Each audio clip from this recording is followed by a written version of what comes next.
Muy buenas tardes, estimados estudiantes. El día de hoy vamos a ver el tema de la fisiología de la glándula suprarrenal y vamos a hablar específicamente de las hormonas córtico-suprarrenales. Entonces, vamos a empezar con el tema y justamente vamos a hablar de esta glándula, que es la glándula suprarrenal, denominada también glándula adrenal, que se encuentra en la parte superior de los dos riñones, izquierdo y derecho. Es una glándula que tiene una forma ligeramente piramidal o triangular, ¿no? Piramidal en este caso, y va a presentar dos zonas. Histológicamente también lo hemos estudiado el año pasado y vamos a encontrar que esta glándula tiene dos zonas, la zona cortical y la zona medular. La zona cortical, que justamente es la más externa, ahí estamos viendo, ¿no? Y la zona medular. Ahí está, esta glándula tiene forma piramidal, habíamos dicho, está sobre los riñones, de ahí viene el nombre de glándula suprarrenal o adrenal, y va a presentar justamente estas dos zonas, ¿no? Ahí está la zona cortical y la zona medular. En la zona cortical se van a producir cierto tipo de hormonas y en la zona medular se van a producir también lo que son la adrenalina y noradrenalina o epinefrina y norepinefrina, ¿no? Entonces, vamos a hablar específicamente de las hormonas que se producen en la zona cortical, no tanto así en la zona medular. Sin embargo, vamos a tomar en cuenta esos aspectos, ¿no? Entonces, vamos a tener dos zonas, habíamos dicho, la zona cortical y la zona medular.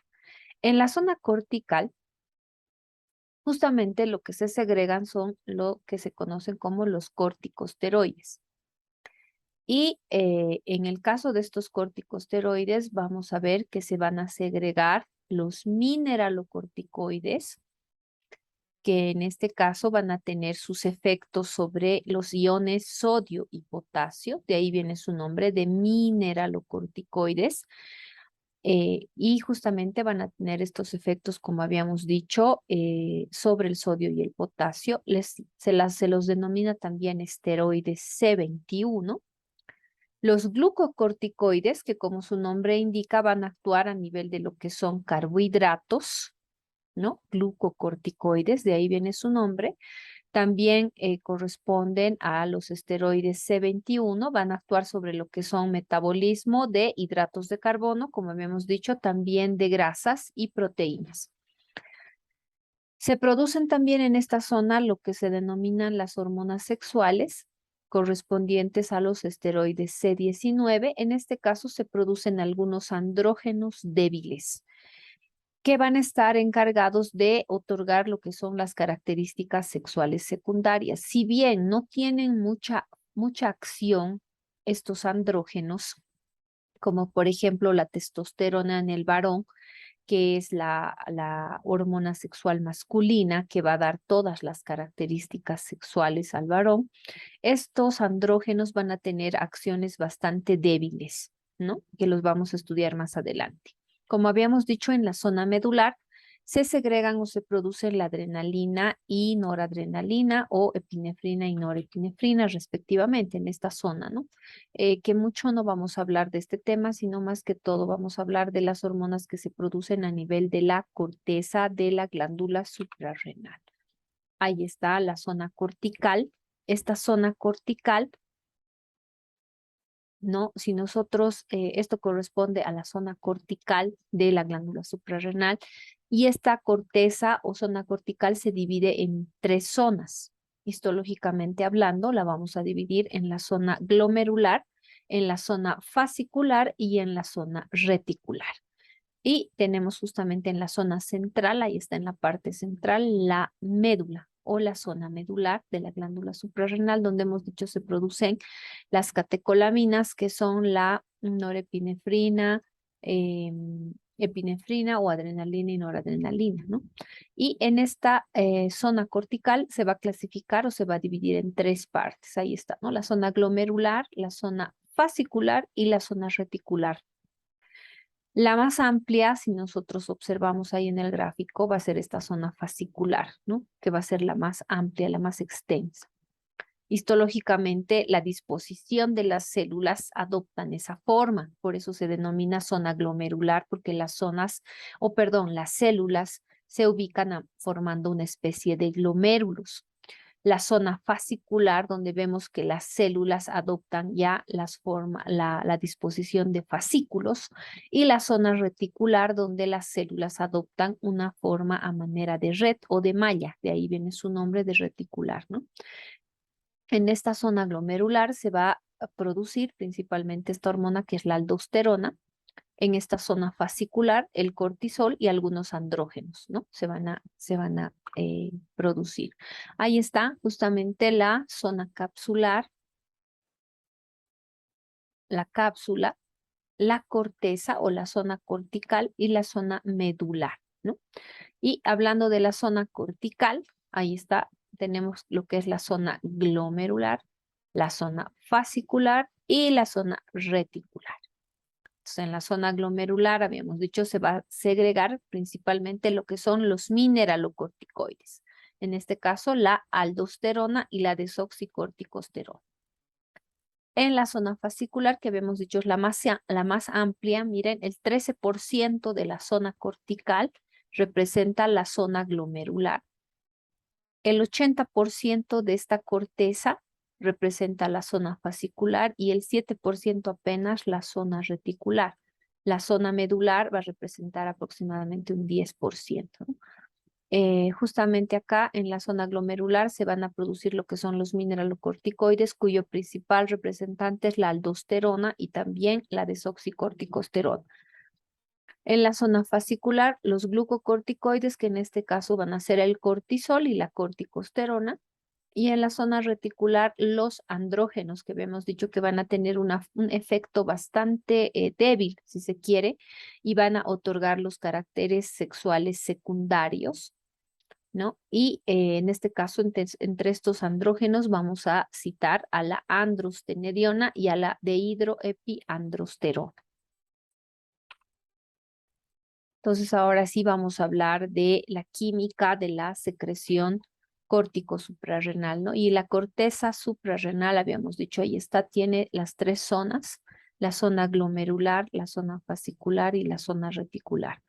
¿Qué se producen? Ya hemos mencionado, en esta zona glomerular es bastante externa, delgada. Se va a producir en esta zona la enzima aldosterona sintetasa y un mineralocorticoide que es la aldosterona. Ahora, existen algunas sustancias reguladoras de la secreción de esta hormona, que es la aldosterona, y entre estas sustancias podemos citar a la angiotensina 2 y al ion potasio, que van a ser justamente reguladores de la secreción de esta hormona, que es la aldosterona. Cuando existe una elevación crónica en la concentración plasmática de la angiotensina 2, se va a producir una hipertrofia e hiperplasia. Y cuando hablamos de hipertrofia, hablamos de un aumento en el volumen celular de las células de la zona glomerular. Y cuando hablamos de hiperplasia, hablamos de un aumento en el número de células de esta zona glomerular de la corteza suprarrenal, ¿no? Entonces, estos dos factores van a estimular a la producción de aldosterona, ¿no? La angiotensina 2 y el ion potasio. En la zona fascicular intermedia, que hemos dicho es la más ancha, ¿no? Y hemos observado en el gráfico que es la más ancha, se produce lo que son los glucocorticoides, cuyos representantes son el cortisol y la corticosterona. También se van a segregar algunas hormonas sexuales, pero en poca proporción, y hay una hormona que va a regular esta zona, que es la zona fascicular. Es la hormona adrenocorticotropa, que se produce en la hipófisis, en la adenohipófisis o hipófisis anterior. En la zona reticular, que también es bastante reducida de tamaño, se van a producir las hormonas sexuales que habíamos indicado, cuyos efectos van a ser no muy importantes, pero estos andrógenos u hormonas sexuales son justamente la androstenediona y la deshidroepiandrosterona. Entonces, se van a producir a este nivel y también van a ser regulados por la hormona adrenocorticotropa, que es producida por la adenohipófisis o hipófisis anterior. Ahí estamos viendo un gráfico donde justamente observamos la glándula suprarrenal con sus zonas. Ahí está. Vamos a hablar justamente del cortisol y de las hormonas córticos suprarrenales. Vamos a decir de que estas hormonas córticos suprarrenales se van a sintetizar a partir del colesterol. Y este colesterol, todo el colesterol de las células córticos suprarrenales es captado de la circulación sanguínea, ¿no? Ese colesterol va a ser captado de la circulación. Este colesterol se va a esterificar, se esterifica y es almacenado en gotitas. Se va a producir lo que se denomina la pregnenolona y se libera este colesterol, ¿no? Entonces, vamos a decir de que los reguladores de estos productos hormonales, que son la aldosterona y el cortisol, van a estimular el paso inicial en la biosíntesis de esteroides en las 3 zonas de la corteza suprarrenal. Esta conversión del colesterol en pregnenolona y toda esa síntesis de las hormonas corticosuprarrenales se van a dar en el retículo endoplasmático o en las mitocondrias. Entonces, ahí estamos viendo las vías de síntesis de las hormonas esteroides en la corteza suprarrenal. Y si nosotros observamos, se van a sintetizar a partir del colesterol, ¿no? Y aquí va a actuar una hormona que nosotros estamos viendo aquí, que se denomina la colesterol desmolasa, que esta enzima va a hacer que se transforme en pregnenolona. Ahí está, pregnenolona. Obviamente va a haber acción de otras enzimas, ¿no? Otras enzimas, pero si nosotros observamos el camino de síntesis de estas hormonas es a partir del colesterol que se transforma en pregnenolona, posteriormente en progesterona. Luego tenemos la desoxicorticosterona, ahí está. Luego la corticosterona y gracias a esta hormona, la aldosterona sintetasa o sintasa. Esta corticosterona se transforma en aldosterona y ahí está en la zona glomerular. En la zona fascicular tenemos el colesterol, aparece nuevamente la enzima colesterol desmolasa para transformar en pregnenolona. Ahí está. Nuevamente vamos a ver que se convierte esta pregnenolona en progesterona por acción de otras enzimas y esta progesterona va a derivar en lo que es la desoxicorticosterona, en la corticosterona, ahí está,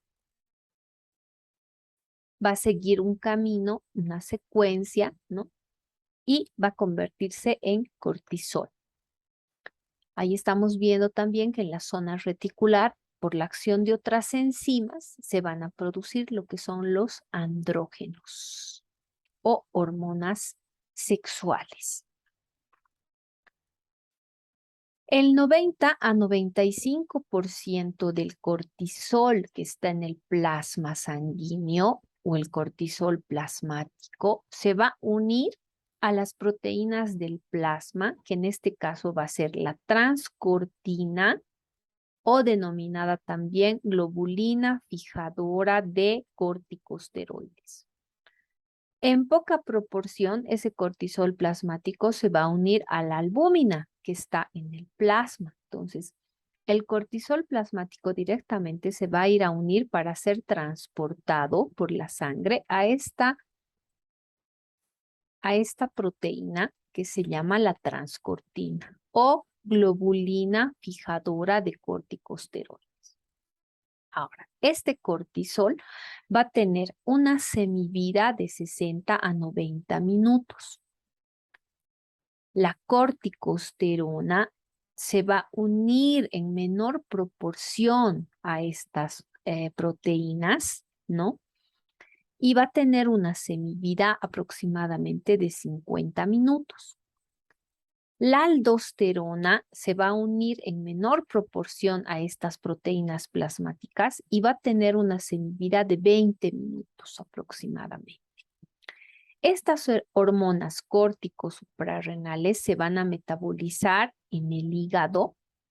El cortisol y la aldosterona se conjugan con el ácido glucurónico y la velocidad de inactivación de estas hormonas, justamente al metabolizarse en el hígado, van a disminuir cuando exista una hepatopatía. ¿Qué quiere decir hepatopatía? Una lesión a nivel hepático. Cuando existan lesiones hepáticas, estas hormonas córtico-suprarrenales van a tener una inactivación mucho más lenta, porque justamente se van a ir a metabolizar en este órgano que es muy importante, que es el hígado. Vamos a hablar de las funciones de estas hormonas que hemos visto que se producen en la zona cortical de la glándula suprarrenal, y primero vamos a hablar de las funciones de los mineralocorticoides. Cuando hablamos de mineralocorticoides ya nos está hablando de que va a ir a actuar a nivel de iones principalmente, ¿no? La aldosterona, que es la principal representante de los mineralocorticoides, esta hormona, que es la aldosterona, va a producir el 90% de la actividad mineralocorticoide de estas hormonas córtico-suprarrenales. La desoxicorticosterona va a tener un 3% de actividad mineralocorticoide, a diferencia de la aldosterona. El cortisol también va a tener una actividad bastante débil mineralocorticoide, ¿no? Entonces va a tener una actividad débil de lo que viene a ser en relación a la actividad mineralocorticoide en un 10% apenas. La aldosterona, ¿cuál es la función de la aldosterona? Va a aumentar la reabsorción de sodio, y va a incrementar la secreción de potasio en el riñón, actuando en lo que es la porción distal de la nefrona, en este caso en el túbulo contorneado distal, y lo va a hacer aumentando la actividad de la sodio-potasio ATPasa, que es una enzima. La sodio-potasio ATPasa es una enzima. Esta enzima va a hacer que el sodio que es bombeado a la sangre se intercambie con el potasio. Este potasio va a ir a difundirse en la orina del túbulo contorneado distal, y la aldosterona también tiene la función de que se segregue iones hidrógeno. Por lo tanto, la función de la aldosterona va a ser de que va a aumentar la reabsorción de sodio y la secreción de potasio. Esa va a ser su función principal de la aldosterona.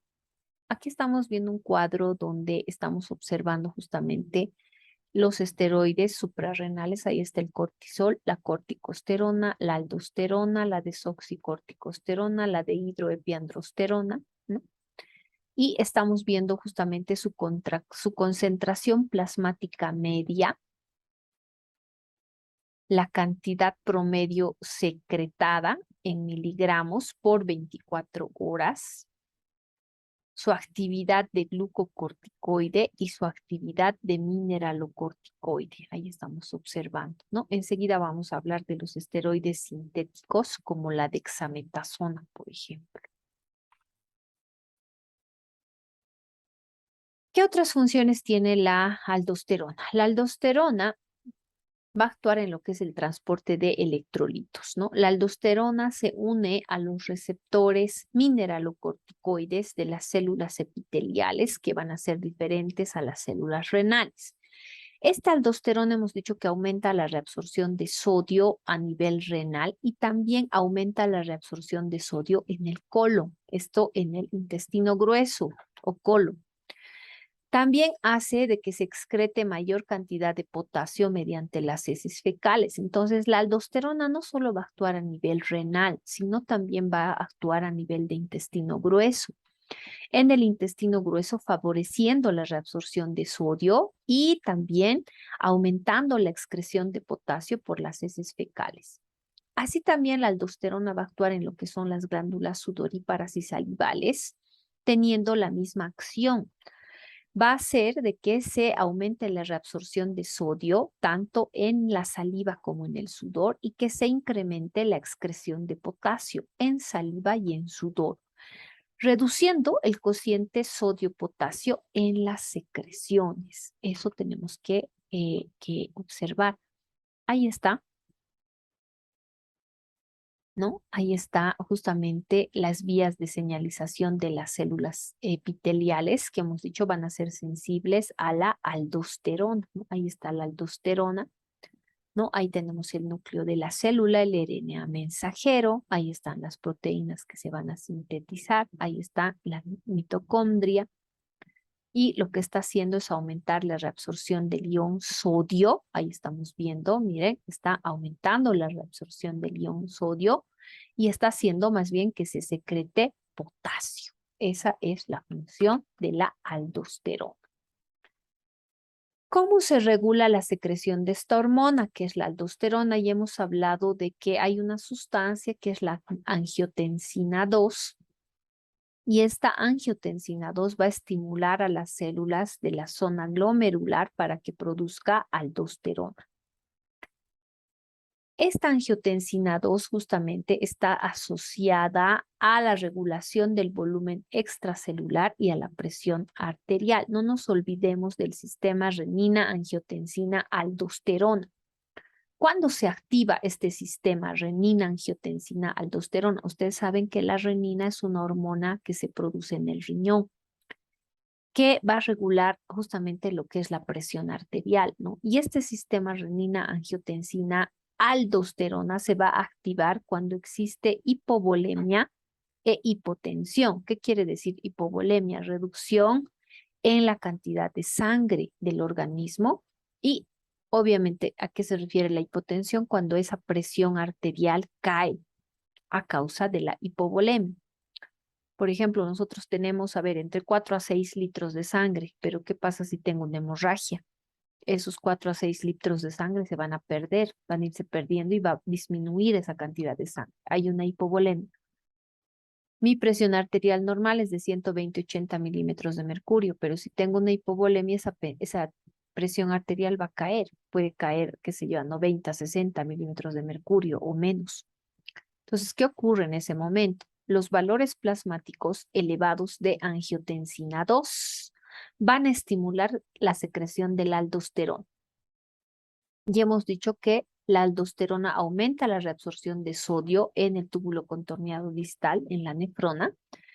Y en cuanto a la retención de líquidos, va a restaurar el volumen de los líquidos corporales y la presión arterial se va a normalizar. A eso se denomina el sistema renina, angiotensina, aldosterona. Vamos a hablar del potasio y la secreción de aldosterona, ¿no? Entonces, las células de la zona glomerular de la corteza de la glándula suprarrenal van a ser sensibles a pequeñas variaciones en la concentración plasmática del ion potasio. Los incrementos en la concentración plasmática de potasio van a aumentar la secreción de aldosterona. Y esto ocurre cuando se despolariza la membrana celular. Al existir despolarización de la membrana celular, se abren los canales de calcio y aumenta la concentración intracelular de este calcio y también de potasio, produciendo la elevación en la secreción de aldosterona. La aldosterona tiene la función de eliminar el potasio ingerido y poder regular los niveles de potasio. ¿Cómo se regula la producción de la aldosterona? ¿Quién regula la secreción de esta hormona, de la aldosterona? Y ya lo hemos mencionado al principio, habíamos dicho, es la hormona adrenocorticotropa que se produce por la hipófisis anterior o adenohipófisis. Si las cifras plasmáticas de esta hormona adrenocorticotropa se mantiene en condiciones normales, entonces la capacidad de respuesta de esta zona glomerular a los elementos reguladores que hemos dicho son la angiotensina 2 y el potasio mantiene estable. Pero ¿qué pasa si existe un déficit crónico de esta hormona adrenocorticotropa por parte de la hipófisis anterior?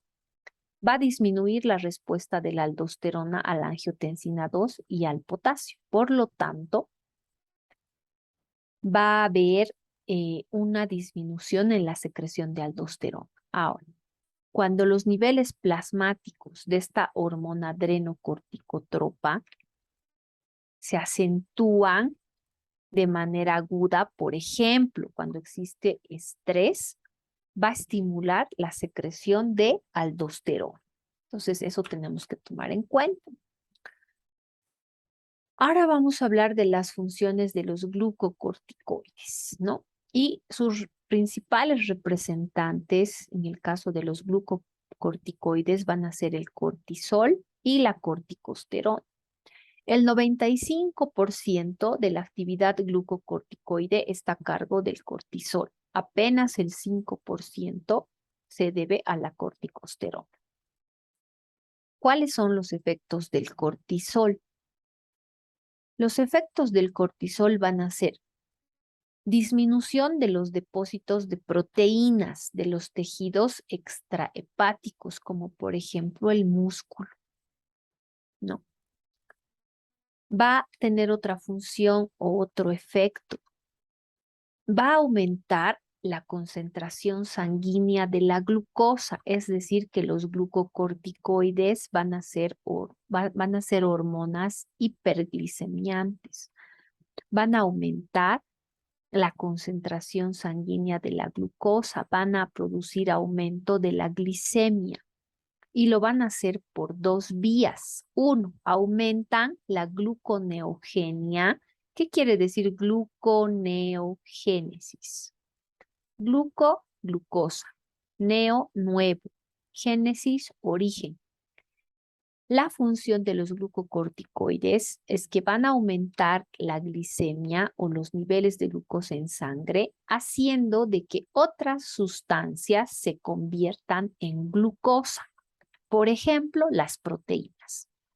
Entonces, la función de estos glucocorticoides es que a partir de proteínas van a formar glucosa. A eso se llama gluconeogénesis. No solo ocurre con las proteínas, puede ocurrir también con las grasas.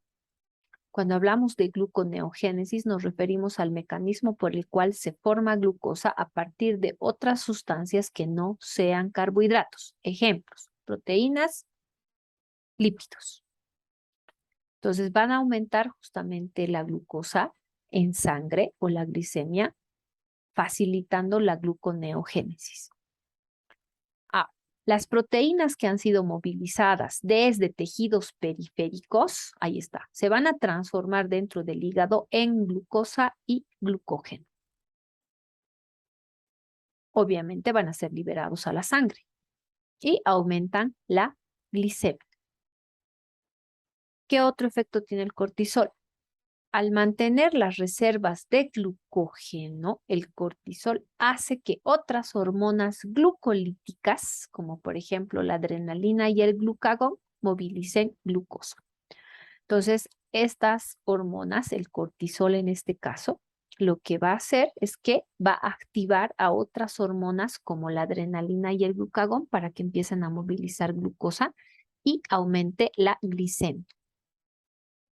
La segunda vía por la que el cortisol aumenta la glicemia es justamente altera la utilización de glucosa en los tejidos periféricos. Entonces va a tener esa función y de esa forma es que va a elevar la glicemia, el cortisol. el cortisol va a tener un efecto antiinsulínico en tejidos como el músculo y el tejido adiposo.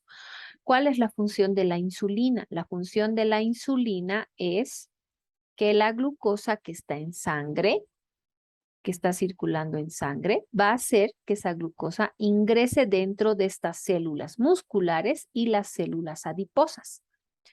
Pero hemos visto que el cortisol va a tener un efecto antiinsulínico, es decir, no va a permitir que la glucosa introduzca, no, perdón, no va a permitir que la insulina introduzca a la glucosa dentro de estos tejidos, dentro de las células musculares y dentro de las células adiposas. Por lo tanto, esa glicemia, esa glucosa va a seguir en sangre y esa glicemia se va a elevar. Por eso decimos que el cortisol es una sustancia diabetógena. ¿Cuál es otro efecto del cortisol? Va a producir una movilización determinante de ácidos grasos del tejido adiposo. Ahora, vamos a ver cómo se incrementa la secreción del cortisol y la resistencia que tiene al estrés. Y vamos a decir de que el estrés físico, mental, va a aumentar la secreción de esta hormona adrenocorticotropa, producida por la adenohipófisis o hipófisis anterior. Al haber un aumento en la secreción de esta hormona adrenocorticotropa por estrés físico y mental, se estimula la secreción de cortisol por la corteza suprarrenal. Y este aumento en la secreción del cortisol en respuesta a estos factores de estrés es esencial para la supervivencia del individuo. Cuando existen pacientes que tienen una disfunción suprarrenal y reciben dosis de mantenimiento de los esteroides, van a precisar una cantidad adicional de estos corticoides cuando exista época de estrés, justamente, ¿no? Porque tiene mucha relación con lo que es el estrés, tanto físico como mental, que ya hemos visto. Ahí está el cortisol y va a actuar justamente a nivel de los receptores de glucocorticoides, ¿no? Y van a ir a actuar justamente a nivel hepático y hemos hablado de sus funciones. Dosis farmacológicas de los glucocorticoides. ¿Por qué es importante hablar de estos glucocorticoides? Porque vamos a ver enseguida de que hay glucocorticoides sintéticos y que algunas veces los profesionales en salud los recetamos. No tanto los odontólogos, pero sí los médicos. Muchas veces recetan corticoides a nivel de farmacología y a nivel de algunas enfermedades, ¿no? Y las grandes dosis de estos glucocorticoides van a disminuir la respuesta inflamatoria a los traumatismos tisulares, proteínas extrañas o infecciones por los siguientes efectos. Por eso se receta corticoides para las inflamaciones, para las alergias. Muchas veces, como les digo, los profesionales médicos recetan corticoides, pero vamos a ver enseguida que tampoco es nomás recetar corticoides. Los odontólogos, sinceramente, no jamás he recetado, pero sé de algunos colegas que lo hacen. Probablemente tengan sus razones, pero hay que tener mucho cuidado. ¿Cómo es que estas grandes dosis de glucocorticoides van a disminuir la respuesta inflamatoria? Por eso les decía que se utiliza para las inflamaciones. Van a inhibir la fosfolipasa. Producen una inhibición de la fosfolipasa, disminuyendo la síntesis del ácido araquidónico. Que ustedes saben que este ácido araquidónico es un precursor de las prostaglandinas, los leucotrienos y los tromboxanos que actúan en el proceso inflamatorio. Va a producir la estabilización de las membranas de los lisosomas. Por lo tanto, ya no se liberan las enzimas que tienen estos lisosomas en las células dañadas. Suprimen el sistema inmunitario, van a hacer que se produzca menor cantidad de linfocitos T y de anticuerpos por parte de la célula plasmática. Por lo tanto, se va a disminuir el proceso inflamatorio. Por eso es que se utilizan, como les decía, para las inflamaciones. Y enseguida vamos a ver eso también. La regulación de la secreción del cortisol. ¿Quién regula la secreción de cortisol? La hormona adrenocorticotropa. Y esta secreción del cortisol está regulada por la hipófisis y el hipotálamo. El hipotálamo va a producir la hormona liberadora de corticotropina y una vez que el hipotálamo produce esta hormona liberadora de corticotropina, la adenohipófisis libera la hormona adrenocorticotropa, ¿no? Y esta hormona adrenocorticotropa va a ir a la sangre actuando sobre dos zonas internas de la corteza suprarrenal, especialmente la zona fascicular, y se produce el incremento en la secreción del cortisol. ¿Qué pasa cuando existe una estimulación crónica de la corteza suprarrenal por la hormona adrenocorticotropa? Se produce una hipertrofia e hiperplasia de esta zona fascicular y reticular de la corteza suprarrenal y se va a aumentar la síntesis de estas enzimas que transforman el colesterol en cortisol. El exceso crónico de esta hormona adrenocorticotropa va a producir el famoso síndrome de Cushing. Y el síndrome de Cushing se incrementa o se produce por aumento de la secreción de cortisol y de los andrógenos suprarrenales. Vamos a ver enseguida qué es el síndrome de Cushing. Ahí está el hipotálamo, la hipófisis, la circulación portal que existe entre ambas. El hipotálamo produce la hormona liberadora de hormona adrenocorticotropa. La adenohipófisis, ahí está, produce la hormona adrenocorticotropa que va a ir a actuar sobre la corteza de la glándula suprarrenal y se va a producir un incremento en la producción del cortisol. Este cortisol lo que hace es que va a disminuir lo que es el proceso inflamatorio, ahí está, va a producir gluconeogénesis, va a producir una movilización de las proteínas, va a producir una estabilización en las membranas de los lisosomas y hemos hablado de sus efectos, ¿no? ¿Por qué se produce un aumento de la secreción de la hormona adrenocorticotropa por parte de la hipófisis? Algunos factores físicos y mentales. El estrés va a estimular a las células neuroendocrinas del hipotálamo para que segreguen la hormona liberadora de corticotropina. Esta hormona liberadora de corticotropina va a ir a la adenohipófisis, aumentando la secreción de la hormona adrenocorticotropa, que a su vez va a ir a actuar sobre la corteza de la glándula suprarrenal, estimulando a la secreción del cortisol. En algunos estados de estrés, el efecto inhibitorio del cortisol sobre la secreción de esta hormona adrenocorticotropa no basta para contrarrestar justamente la producción de estas células neuroendocrinas en el hipotálamo y fomenta justamente la secreción de esta hormona liberadora de corticotropina. Vamos a hablar ahora de los andrógenos suprarrenales. Hemos dicho que estos andrógenos se van a producir en la zona reticular de la glándula de la corteza de la glándula suprarrenal. Y los principales representantes de estos andrógenos suprarrenales van a ser la dehidroepiandrosterona y la androstenediona.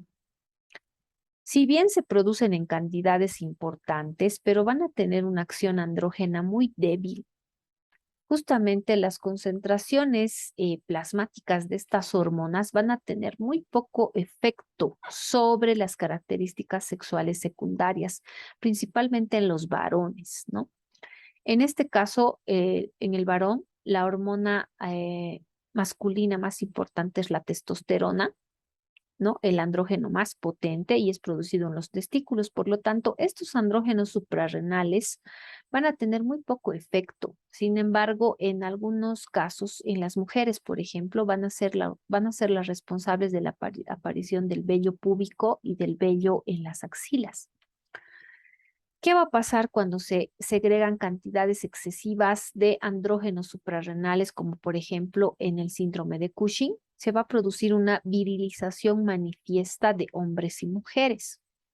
En este caso, en el caso de las damas, por ejemplo, puede haber aumento en la producción de vello facial, en las cejas, vello corporal, tal vez vamos a decir, la voz se torna más gruesa, etcétera, ¿no? Vamos a hablar justamente ahora de las anomalías en la secreción de estas hormonas córticos suprarrenales, ¿no?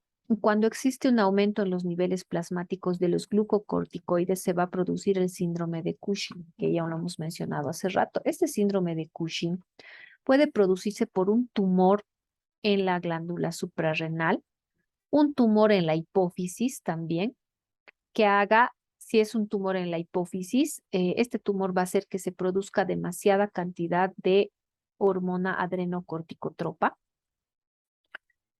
y va a producir a nivel de la glándula suprarrenal una hiperplasia en la glándula suprarrenal bilateral, ¿no? También puede producir un tumor en los pulmones y otros tejidos, lo que se conoce como tumores ectópicos, y se va a incrementar pues la producción de estas hormonas que son los glucocorticoides, ¿no? Y obviamente, si va a haber un tumor en la hipófisis, se va a incrementar la producción de hormona adrenocorticotropa.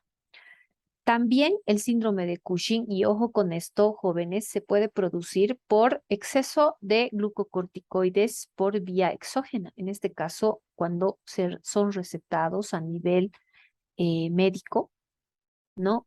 Por su efecto farmacológico que hemos mencionado hace rato, que tienen antiinflamatorio y se puede producir este síndrome de Cushing. Por eso les decía que no es nomás recetar los corticoides. ¿Cuáles son los síntomas del síndrome de Cushing? ¿Por qué se caracteriza?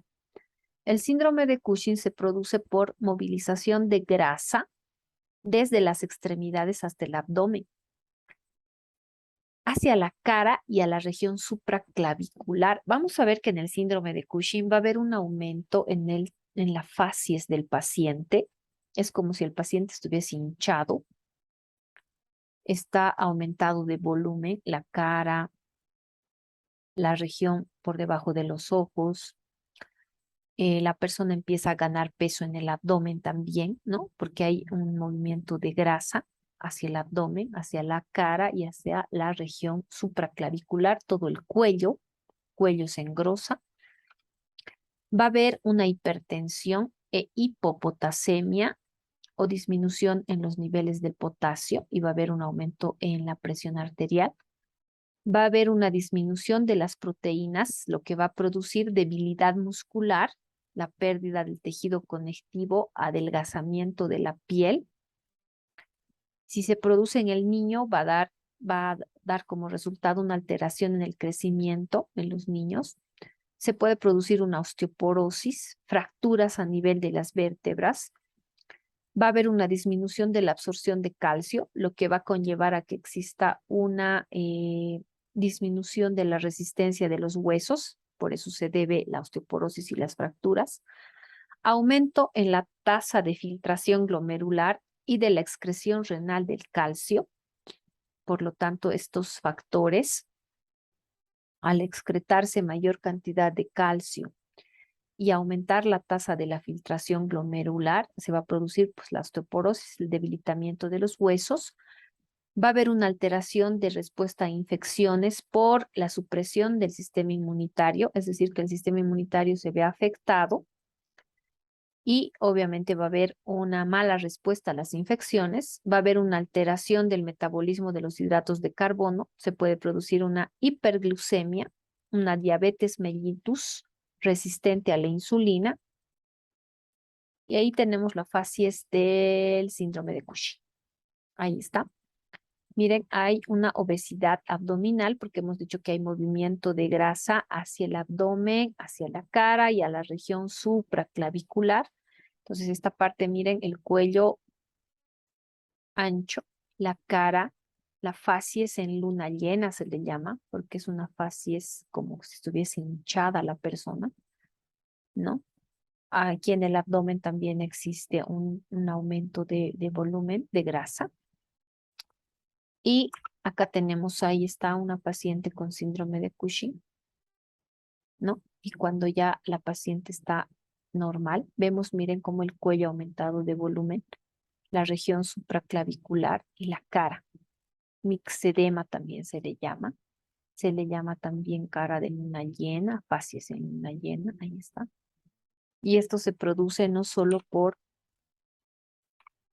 porque han aumentado los niveles de glucocorticoides por efectos de tumores en la glándula suprarrenal o por efectos de tumores a nivel de la hipófisis. También se pueden producir, nosotros podemos producir recetando corticoides. Y entre los corticoides que se recetan, y en este caso los médicos, pero a veces también los odontólogos hacen uso de estos corticoides, el principal representante es la dexametasona.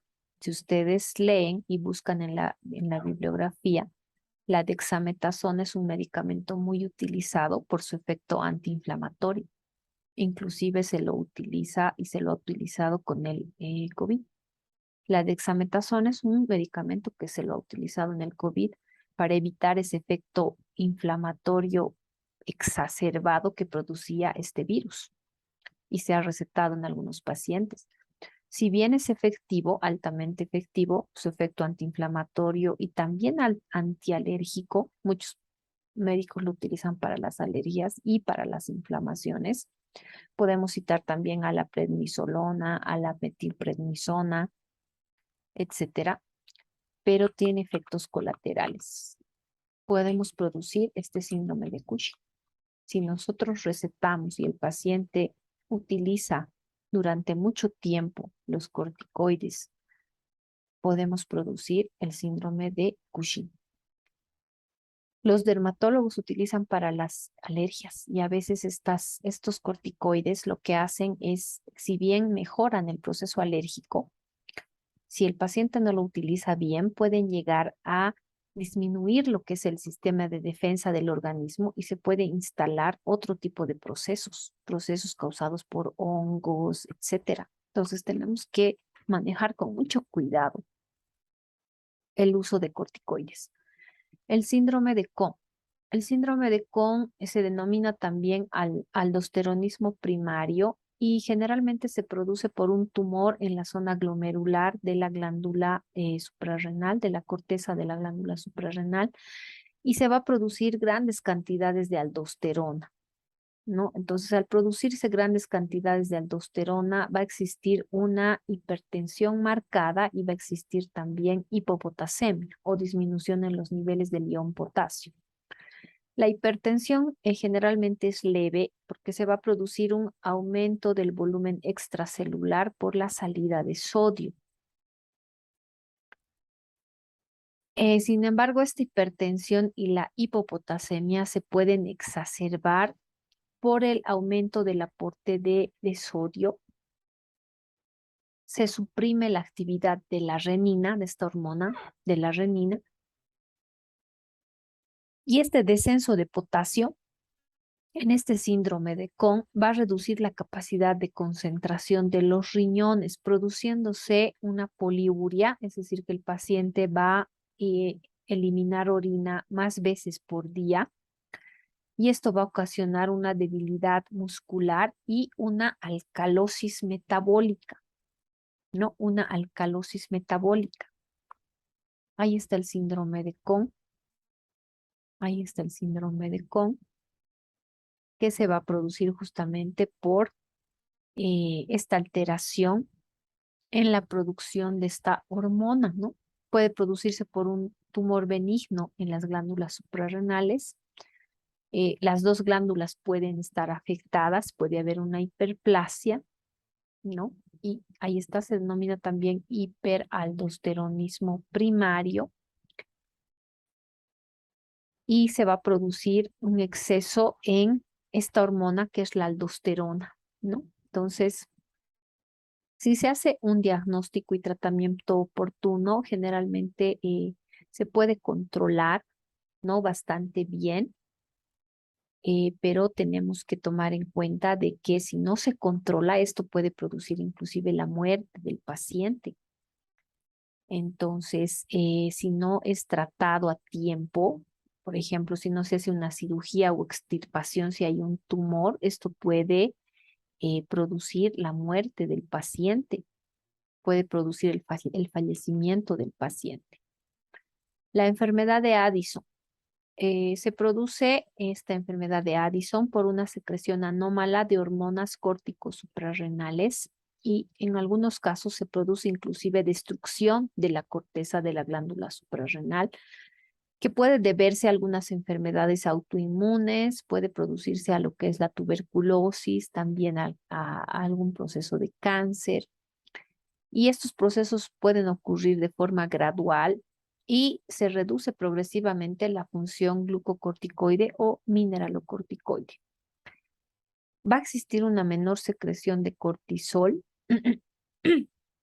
y justamente esta menor secreción de cortisol se debe a un incremento compensatorio en la secreción de hormona adrenocorticotropa. Y ese aumento en la secreción de hormona adrenocorticotropa va a producir hiperpigmentación de la piel y también de la mucosa bucal. ¿Cuáles son los síntomas de la enfermedad de Addison? Va a haber pérdidas excesivas de sodio, va a haber hipovolemia o disminución en el volumen de sangre, hipotensión, aumento de la actividad plasmática de la renina, va a haber retención excesiva de potasio, hiperpotasemia, va a haber una acidosis leve, va a haber alteraciones en el metabolismo de hidratos de carbono, grasas y proteínas, se va a producir debilidad muscular, hipoglucemia, va a haber pérdida del apetito y adelgazamiento, escasa tolerancia al estrés y lo que les decía, hiperpigmentación, ahí está, de mucosa bucal y de la piel también. Ahí estamos viendo. Con eso hemos concluido este tema. Espero que haya sido de su agrado. Espero que es la última clase que estamos pasando conmigo. Les deseo éxitos en los exámenes finales y espero que les sea de utilidad este tema para su examen parcial. Que tengan muy buenas tardes y nos estamos encontrando en otra oportunidad. Para mí ha sido un gusto haber sido su docente esta gestión y me despido justamente deseándoles muchos éxitos de aquí para adelante, tanto en este curso como en los siguientes. Que tengan muy buenas tardes.